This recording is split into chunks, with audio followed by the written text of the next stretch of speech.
தயாராக இருங்கள் சிவசக்தி. தங்களது காலம் தங்களை நோக்கி வந்து கொண்டிருக்கிறான்.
கைலாயம் செல்வோமா?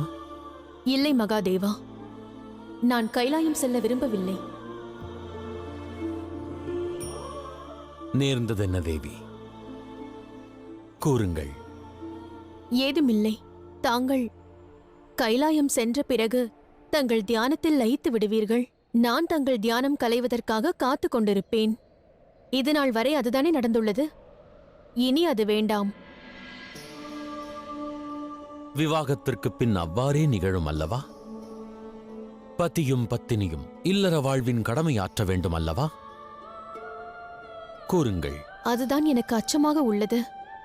விவாகத்திற்கு பிறகு இல்லற கடமைகள், அதை தவிர வேறு என்ன உள்ளது? நம்மை விட மானிடர்களே மேலல்லவா? எவ்வகை மானிடர்? கூறுங்கள். பிரபு,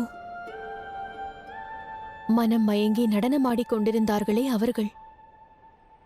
எதை பற்றியும் எண்ணாமல் அந்த கணவனும் மனைவியும் நடனமாடும்போது அழகாக இருந்தார்கள்.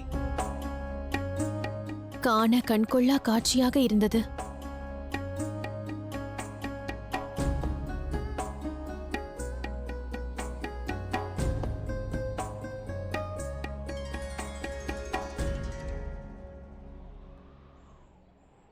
ஒன்றிணைந்திருக்கையில் சிவசக்தியாய் நாமும் அழகாக இருக்கின்றோம்.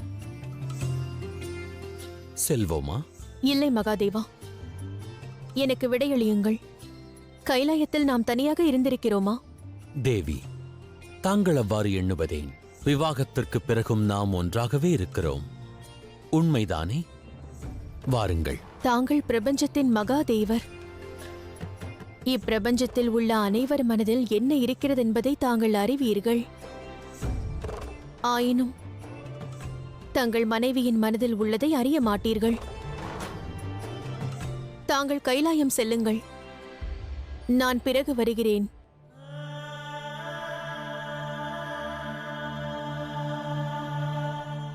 என்ன ஆயிற்று தேவி? கொண்டிருக்கும் பிடிவாதத்தின் காரணம் என்ன? இவ்வாறு கணத்தினில் பல முறை மாறும் மனதை அறிவதெவ்வாறு? உணர்வதெவ்வாறு? தாங்கள் ஏதும் அறிய வேண்டாம். தனியாக கைலாயம் செல்லுங்கள்.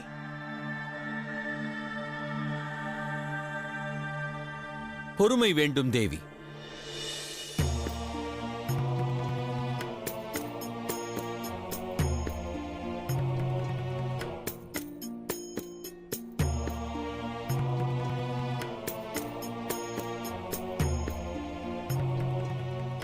இன்று சிவனின் சக்தியை வசப்படுத்துவேன்.